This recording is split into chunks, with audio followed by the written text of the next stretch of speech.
Hello friends, നമസ്കാരം. നമ്മുടെ Kerala T V സീരിയലിലേക്ക് എല്ലാവർക്കും സ്വാഗതം. അങ്ങനത്തെ കുഞ്ഞിൻ്റെ വിഷമവും സങ്കടങ്ങളും എല്ലാം കണ്ടിട്ടും അപ്പുവിന് യാതൊരു ദയാദാക്ഷിണ്യോ തോന്നുന്നില്ല.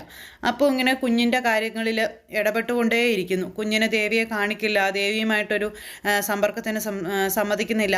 അങ്ങനെയൊക്കെ കുഞ്ഞിൻ്റെ മനസ്സിനെ വളരെ വളരെ വേദനിപ്പിച്ചുകൊണ്ട് നമ്മുടെ അപ്പു ഇങ്ങനെ കൊച്ചിനെ കരയിച്ചുകൊണ്ടിരിക്കുന്ന സമയത്താണ് അങ്ങോട്ടേക്ക് ഹരി കയറി വരുന്നത്. ഹരി കയറി വന്നിട്ട് ചോദിച്ചു, എന്തിനാ നീ കുഞ്ഞിനെ ഇങ്ങനെ കരയിക്കുന്നതെന്ന് ചോദിച്ചപ്പോൾ, എനിക്ക് എൻ്റെ അച്ഛൻ്റെയും അമ്മയുടെയും കൂടെ കിടന്നാൽ മതിയെന്ന് പറഞ്ഞു കുഞ്ഞ്. നീ അങ്ങനെ ഇപ്പോൾ കിടക്കണ്ടെന്നും പറഞ്ഞുകൊണ്ടായി അപ്പു. ഇത് കേട്ട് കഴിഞ്ഞപ്പോൾ ഹരി പറഞ്ഞു, മോൾക്ക് അവരോടൊപ്പം കിടക്കുന്നതാണ് ഇഷ്ടമെങ്കിൽ മോൾ അവരോടൊപ്പം പോയി കിടന്നോട്ടെ, അതിന് നീ എന്തിനാ ഇങ്ങനെ വാശി പിടിക്കുന്നത് അപ്പൂ എന്ന് ചോദിച്ചപ്പോൾ, വേണ്ട, ഇന്ന് മുതൽ ആ പരിപാടി അങ്ങ് നിർത്തിക്കോളാൻ പറഞ്ഞു. അപ്പോൾ എൻ്റെ അമ്മക്കുട്ടി അമ്മയ്ക്കും അച്ഛനും അരികിലാണെന്ന് പറഞ്ഞപ്പോൾ അവളോട് ഒരു അമ്മക്കുട്ടി എന്നും പറഞ്ഞുകൊണ്ട് കൊച്ചിനോട് വീണ്ടും ദേഷ്യപ്പെടുക. അങ്ങനെ ഹരിക്ക് പോലും ഒരു വോയിസ് ഇല്ലാത്ത രീതിയിൽ, ഹരിയെ ഒന്നും പറയാൻ അനുവദിക്കാത്ത രീതിയിൽ ഈ അപ്പു ഇങ്ങനെ കാര്യങ്ങളെല്ലാം തീരുമാനിക്കുന്നു. അപ്പോൾ ഈ സമയത്ത് നീ കുഞ്ഞിനോട് ഇങ്ങനെയൊന്നും കാണിക്കരുതെന്നും മറ്റുള്ളവരോടുള്ള ദേഷ്യം നീ കുഞ്ഞിൻ്റെ മേൽ തീർക്കരുതെന്നുള്ള കാര്യങ്ങളൊക്കെ ഇങ്ങനെ പറയുമ്പോൾ നമ്മുടെ അപ്പു പറഞ്ഞു, ഞാൻ തീരുമാനിക്കുന്നത് എൻ്റെ മകളുടെ കാര്യമാണ്, മറ്റാരുടെയും കാര്യമല്ല. ഇന്ന് നിങ്ങളുടെ ഏട്ടനും ഏട്ടത്തെയും വളർത്തി വലുതാക്കിയോ പറഞ്ഞിട്ട് പോയ കാര്യങ്ങളും ഈ സമയം സംഭവിച്ച കാര്യങ്ങളെല്ലാം നിങ്ങൾക്കറിയാമല്ലോ. അതുപോലെ നാളെ ഇവളുമായി പോകാതിരിക്കാനാണ് ഞാൻ ഈ പറയുന്നത്. നാളെ നമ്മൾ പറയുന്ന കാര്യങ്ങൾക്ക് എന്തെങ്കിലും ഒരു വില ഇവൾ കൽപ്പിക്കണമെന്നുണ്ടെങ്കിൽ ഇപ്പോൾ ഞാൻ പറയുന്ന കാര്യങ്ങൾ നീ അനുസരിക്കുകയാണ് വേണ്ടത്. ഇവളെ നമ്മുടെ നിലയ്ക്ക് നിർത്തുകയാണ് വേണ്ടത്, അല്ലാതെ മറ്റൊന്നും അല്ല ചെയ്യേണ്ടതെന്ന് പറഞ്ഞു. കുറച്ചെങ്കിലും സ്നേഹം നിനക്ക് എന്നോടും മോളോടും ഉണ്ടെങ്കിൽ ഞാൻ പറയുന്ന കാര്യങ്ങൾ നീ കേൾക്കണമെന്നും പറഞ്ഞുകൊണ്ട് ഹരിയെ ശരിക്കും പറഞ്ഞാൽ പൂട്ടിയിടുന്നൊരവസ്ഥയിലേക്കാക്കി അപ്പു.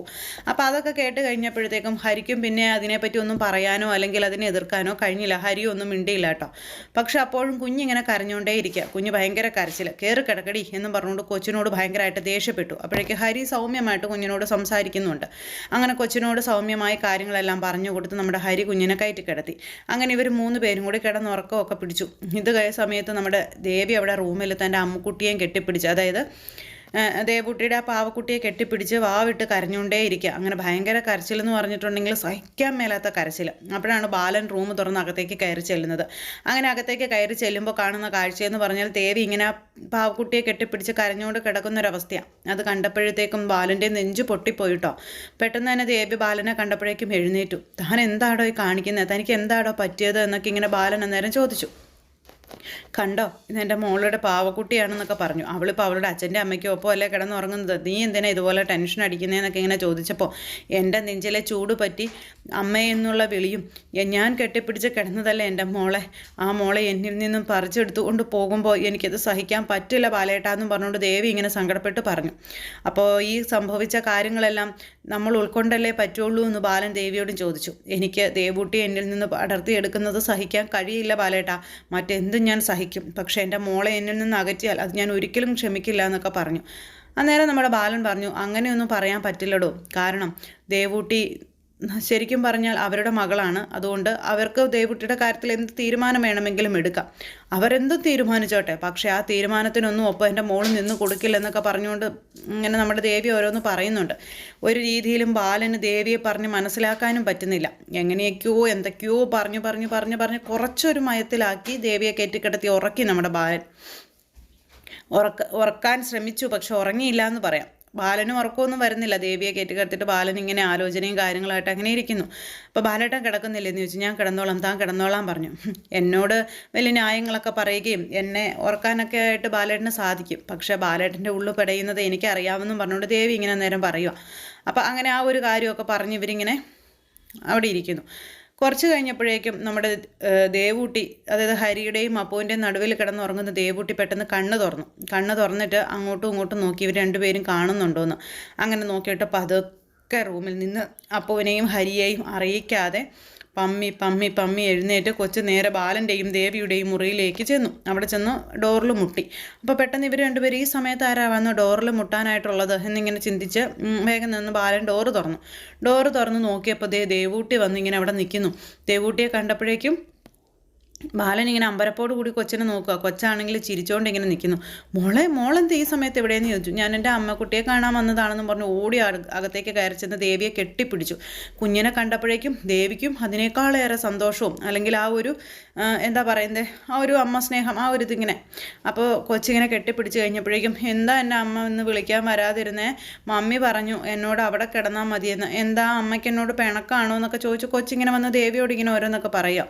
അപ്പോഴേക്കും അമ്മയ്ക്ക് അമ്മയുടെ പൊന്നുമോളോട് പിണങ്ങാൻ പറ്റുമോ എന്നൊക്കെ ചോദിച്ച് ഇവർ തമ്മിലുള്ള അമ്മമകൾ സ്നേഹം കണ്ടപ്പോഴും ബാലൻ്റെ കണ്ണ് നിറഞ്ഞു. ബാലൻ അതിനപ്പുറം ഒന്നും പറയാൻ പറ്റാത്തതായിട്ടുള്ള ഒരവസ്ഥയിലേക്ക് കാര്യങ്ങൾ ഇങ്ങനെ കൊണ്ടുവന്ന് എത്തിച്ചങ്ങ് നിൽക്കുകയല്ലേ. അപ്പോൾ ബാലൻ ഇതെല്ലാം കണ്ട് മനസ്സ് നീറി നിൽക്കുന്നു. കാരണം ദേവിയിലെ മാതൃത്വത്തെ തടഞ്ഞതും അത് വേണ്ട എന്ന് വെച്ചതും ബാലനായതുകൊണ്ട് തന്നെ ദേവിയെ ഒരു രീതിയിലും സമാധാനിപ്പിക്കാനോ അല്ലെങ്കിൽ ദേവിക്ക് ഒരു പരിഹാരമുണ്ടാക്കി കൊടുക്കാനോ ബാലനെ കൊണ്ട് സാധിക്കില്ല. അതിൻ്റെ നിരാശയോടുകൂടി ബാലൻ ഇങ്ങനെ നോക്കിക്കൊണ്ട് ഇങ്ങനെ നിൽക്കുക. അങ്ങനെ ആ ഒരു അമ്മ മകൾ സ്നേഹം അത് കഴിഞ്ഞപ്പോഴത്തേക്ക് ഞാൻ ഇന്ന് എൻ്റെ അമ്മയുടെ കൂടെയാണ് കിടക്കണേ എന്നൊക്കെ പറഞ്ഞ് കൊച്ചു കയറി കിടക്കാൻ തുടങ്ങിയപ്പോൾ അമ്മയുടെ മോളിനി എങ്ങും പോവണ്ടാട്ടോ എന്നൊക്കെ പറഞ്ഞുകൊണ്ട് ഇങ്ങനെ എന്നിട്ട് അവിടെ കയറി കിടത്തുവാണ് ദേവി. അങ്ങനെ ഇവർ രണ്ടുപേരും കൂടെ കയറി കിടന്നു. കൊച്ചുവിനെ കെട്ടിപ്പിടിച്ച് ദേവിയും കിടന്നു. കുറച്ച് കഴിഞ്ഞപ്പോഴത്തേക്കും നമ്മുടെ അപ്പു ഒന്ന് തിരിഞ്ഞു നോക്കിയപ്പോൾ കൊച്ചിനെ കാണാനില്ല. പെട്ടെന്ന് ദേവുട്ടി മോളേന്നും പറഞ്ഞ് എഴുന്നേറ്റ് ലൈറ്റ് ഇട്ടു. അപ്പോഴേക്ക് ഹരി എഴുന്നേറ്റപ്പോൾ കുഞ്ഞെവിടെയെന്ന് ചോദിച്ചു. കുഞ്ഞ് ഇവിടെ ഇല്ലേ എന്നുള്ള കാര്യത്തിൽ ഇങ്ങനെ ഇവരിങ്ങനെ നോക്കുക. എനിക്ക് മനസ്സിലായി അവൾ അങ്ങോട്ടേക്ക് പോയതാണെന്ന് പറഞ്ഞു. അവൾ അങ്ങോട്ടേക്ക് പോകാനോ? അവർ വന്ന് എടുത്തോണ്ട് പോയതാണെന്നുള്ള രീതിയിൽ അപ്പു പറഞ്ഞു. നീ എന്തൊക്കെയാ അപ്പു ഈ പറയുന്നത്? അവർ വന്ന് എടുത്തോണ്ട് പോവേ, ഒരിക്കലും ഏട്ടനും ഏട്ടത്തി അങ്ങനെ ചെയ്യില്ല എന്ന് പറഞ്ഞപ്പം നിൻ്റെ ഏട്ടനും ഏട്ടത്തിയല്ലേ, ഇതല്ല ഇതിനപ്പുറവും ചെയ്യുമെന്നും പറഞ്ഞുകൊണ്ട് അപ്പു ഇങ്ങനെ പറഞ്ഞു. അന്നേരത്തേക്കും ഹരി അപ്പുവിനോട് പറഞ്ഞു, നീ ആവശ്യമില്ലാത്തതിനൊന്നും പോവണ്ട, തടയാനൊന്നും പോകണ്ട, മോൾ ഇന്നൊരു ദിവസം അവിടെ കിടക്കട്ടെ, നാളെ മോളെ ഇങ്ങോട്ട് കൊണ്ടുവരാൻ കാര്യങ്ങൾ പറഞ്ഞ് മനസ്സിലാക്കാം, നീ ചുമ്മാ വിഷയം ഉണ്ടാക്കരുതെന്ന് പറഞ്ഞപ്പോൾ പറ്റില്ല ഹരി, അങ്ങനെ ഇത് വിട്ടുകൊടുക്കാൻ പറ്റില്ല. ഒരു തവണ അത് വിട്ടുകൊടുത്താലേ അത് വീണ്ടും വീണ്ടും പല പ്രശ്നങ്ങൾക്കും കാരണമാകും. അതുകൊണ്ട് അവളുടെ തോന്നിവാസം ഞാൻ സമ്മതിച്ചു കൊടുക്കില്ല എന്ന് പറഞ്ഞു. അങ്ങനെ അത് കേട്ടപ്പോഴത്തേക്ക് നമ്മുടെ ഹരി ആകെ പെട്ടുപോയി. ശരിക്കും പറഞ്ഞിട്ടുണ്ടെങ്കിൽ എന്താ ചെയ്യേണ്ടത്? കാരണം ഭാര്യയെയും വിലക്കാൻ പറ്റില്ല, മകളുടെ ആ ഒരു വല്യമ്മയോടുള്ള സ്നേഹം അതും കണ്ടില്ലെന്ന് നടിക്കാനായിട്ട് ഹരിക്ക് കഴിയില്ല. ഹരി മൊത്തത്തിൽ പെട്ട് നിൽക്കുക. മാക്സിമം അപ്പുവിനോട് പറഞ്ഞു നോക്കി. ബഗിളി പിടിച്ച് അപ്പോൾ ഉറഞ്ഞു തുള്ളിക്കൊണ്ട് അവരുടെ റൂമിലേക്ക് പോയി. അവിടെ ചെന്ന് വാതിലിൽ കൊട്ടി. അപ്പോഴേക്ക് ഹരിയും പിന്നാലെ ചെന്നു വിട്ട് എന്തെങ്കിലും പ്രശ്നം ആകുമെന്ന് പേടിച്ചിട്ട്. എന്നിട്ട് പിന്നാലെ ചെന്നു. അപ്പോഴേക്കും അപ്പു അവരുടെ റൂമിൽ ചെന്നിട്ട് വാതിലിൽ ഇങ്ങനെ വാതിലിൽ കൊട്ടി കഴിഞ്ഞപ്പോൾ ദേവി ഇതാരായിരിക്കും എന്നോർത്ത് വന്ന് വാതിൽ തുറന്നപ്പോൾ ആരാ? അപ്പു. രക്തരക്ഷസിനെ പോലെ രക്തം കുടിക്കാനുള്ള ഒരു ഇതിലിങ്ങനെ, അതായത് ദേവിയുടെ രക്തം കുടിക്കാൻ ഭാഗത്തിനാണ് അപ്പു വന്നിങ്ങനെ നിൽക്കുന്നത്. അപ്പുവിനെ കണ്ടപ്പോഴേക്കും ദേവിക്ക് ആകെ ഒരു പേടിയും വെപ്രാളും ഒക്കെ ആയി. അപ്പോൾ ഇങ്ങനെ വന്ന് നിൽക്കുമല്ലേ. അപ്പോൾ കൊച്ച് അവിടെ ഇരിക്കുകയല്ലേ. അപ്പോൾ കൊച്ച് മമ്മിയെ കണ്ടപ്പോഴേക്കും പേടിച്ചു വിറച്ച് കൊച്ചിങ്ങനെ ഇരിക്കാം. അപ്പോൾ ഈ അപ്പു കൊച്ചെവിടെയെന്ന് ചോദിച്ചു. ദേവുട്ടി ഇങ്ങോട്ട് വന്നായിരുന്നു. അപ്പോൾ വേണ്ട ദേവടത്തി, കൂടുതൽ എന്നോടൊന്നും സംസാരിക്കേണ്ട, നിങ്ങൾ പറയുന്നതൊന്നും കേൾക്കാൻ എനിക്ക് താല്പര്യമില്ല, എൻ്റെ കുഞ്ഞിനെ ഇങ്ങ് തരാൻ പറഞ്ഞു. അപ്പോഴേക്കും ദേവി ഇങ്ങനെ വല്ലാതെ നിൽക്കുക. വേഗം അപ്പു അകത്തേക്ക് ചെന്ന് കയറി കൊച്ചിനെ പിടിച്ചു വലിച്ചപ്പോൾ ഞാൻ വരില്ലെന്ന് പറഞ്ഞ് ഭയങ്കര കരച്ചിൽ. കൊച്ച് എവിടെ ആര് കേൾക്കാൻ, കുറേ തല്ലും വെച്ച് കൊടുത്തു. അപ്പോഴേക്ക് ഈ ശബ്ദവും ബഹളവും എല്ലാം കേട്ടുകൊണ്ട് ശിവനും അഞ്ചും കൂടി അങ്ങോട്ടേക്ക് വന്നു. ഇപ്പോൾ കണ്ണനേക്കാളും വലിയ അപകടകാരിയായി മാറിയിരിക്കുകയാണ് അപ്പു എന്ന് പറയുന്ന വ്യക്തി. അപ്പോൾ അതുപോലെ പ്രശ്നങ്ങൾ ഉണ്ടാക്കിക്കൊണ്ടിരിക്കുക. മാക്സിമം ആ വീട്ടിൽ പ്രശ്നങ്ങൾ അപ്പു ഇങ്ങനെ ഉണ്ടാക്കിക്കൊണ്ടേ ഇരിക്കുകയാണ്. എന്നിട്ട് കൊച്ചിനെ പിടിച്ച് വലിച്ച് ഇവരെല്ലാവരും പറഞ്ഞു കുഞ്ഞിനെ വിടുന്ന്. ആര് കേൾക്കാൻ.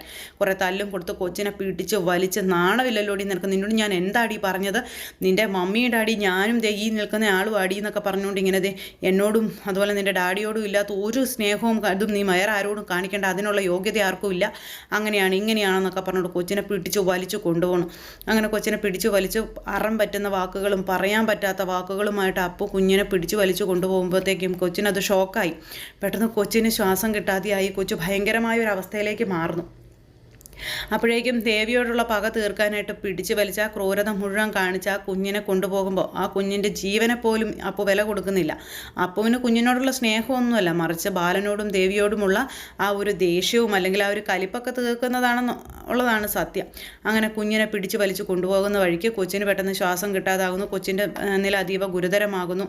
പിന്നെ അപ്പു അന്നേരത്തേക്കും കുഞ്ഞിൻ്റെ അഭിനയമാണെന്നും പറഞ്ഞുകൊണ്ട് അതിനെ അങ്ങനെ തള്ളിക്കളയുന്നു. അപ്പോഴേക്ക് ഹരി പറഞ്ഞു, ഇത് അഭിനയമൊന്നുമല്ല, നീ എൻ്റെ അടി കാണിക്കുന്നതെന്നൊക്കെ ചോദിച്ചുകൊണ്ട് കൊച്ചിനെ പെട്ടെന്ന് ഹോസ്പിറ്റലിലേക്ക് കൊണ്ടുപോകാനൊക്കെ ആയിട്ടുള്ള ശ്രമങ്ങളൊക്കെ നടത്തുന്നു. അഞ്ജു ആണെങ്കിലും ശിവനാണെങ്കിലും ഇതിൽ ഇടപെടാൻ ചെന്നപ്പോൾ അവരെ എല്ലാവരെയും ആട്ടി ഓടിച്ചുകൊണ്ടുള്ള ഒരു പ്രതികരണമായിരുന്നു അപ്പുവിൻ്റെ ഭാഗത്തു നിന്നുണ്ടായത്. എന്തായാലും ഈ ഒരു സംഭവത്തോടു കൂടി നമ്മുടെ ദേവി എന്താ പറയുന്നത്, ചത്ത ശവം പോലെ ആയി എന്ന് പറയുന്നത് പോലെ ജീവനില്ലാത്തൊരു ബോഡി എന്നുള്ള രീതിയിലേക്കായി പോകുന്നു. മാനസികമായിട്ട് തകർന്നു പോയി. എന്താ പറയണ, അതുപോലത്തെ പരിപാടികളല്ലേ അപ്പു കാണിച്ചു കൂട്ടുന്നത്. അപ്പം അതൊക്കെ കേട്ട് കഴിഞ്ഞപ്പോഴത്തേക്കും കണ്ടു കഴിഞ്ഞപ്പോഴേക്കും ഇവർക്കെല്ലാവർക്കും ഒന്നും പറയാൻ പറ്റാത്തൊരവസ്ഥ. ഇതൊക്കെ കണ്ടിട്ട് കണ്ണനാണെങ്കിൽ ഒരക്ഷരം പോലും മിണ്ടുന്നുമില്ല. കണ്ണനെ ഇതൊന്നും ബാധിക്കുന്ന പ്രശ്നമേ അല്ല എന്നുള്ള രീതിയിലാണ് കണ്ണൻ്റെ പ്രതികരണങ്ങളും കാട്ടായങ്ങളും ഒക്കെ. അപ്പം അങ്ങനെ ആ ഒരു വലിയ പ്രശ്നങ്ങളും കാര്യങ്ങളും ഒക്കെ നടക്കുന്നു. പാവം ദേവൂട്ടിക്ക് വല്ലാത്തൊരു അവസ്ഥയും കാര്യങ്ങളും ഉണ്ടാകുന്നു. അങ്ങനെ ദേവൂട്ടിയെ കൊലയ്ക്ക് കൊടുക്കുന്ന പണിയാണ് ശരിക്കും പറഞ്ഞാൽ അപ്പു കാണിക്കുന്നത്. സ്വന്തം മകളാണെന്നും പിഞ്ചു കുഞ്ഞാണെന്ന് പോലും നോക്കാതെ അപ്പു കാണിക്കുന്ന ക്രൂരതയുടെ ഫലങ്ങളായിട്ട് നമ്മുടെ ദേവൂട്ടിക്ക് ആ ഒരു ദുരന്തം വന്നു ഭവിക്കുന്നു. അപ്പോൾ അത്തരത്തിലേക്കൊക്കെയുള്ള വിശേഷങ്ങളൊക്കെ ആയിട്ടാണ് ഇന്നത്തെ നമ്മുടെ കഥ വരാനിരിക്കുന്നത്, അല്ലെങ്കിൽ വന്നിട്ടുള്ളത്. എല്ലാവരും കാത്തിരുന്ന് കാണണം. എല്ലാവർക്കും നല്ലൊരു ദിവസം ആശംസിക്കുകയാണ്. എല്ലാവരുടെയും സപ്പോർട്ടിനും സ്നേഹത്തിനും ഒത്തിരി നന്ദി അറിയിക്കുന്നു. അടുത്ത സൂപ്പർ ഹിറ്റ് കഥയുമായി കാണുന്നത് വരെ എല്ലാവർക്കും നന്ദി. See again. Take care. Bye by.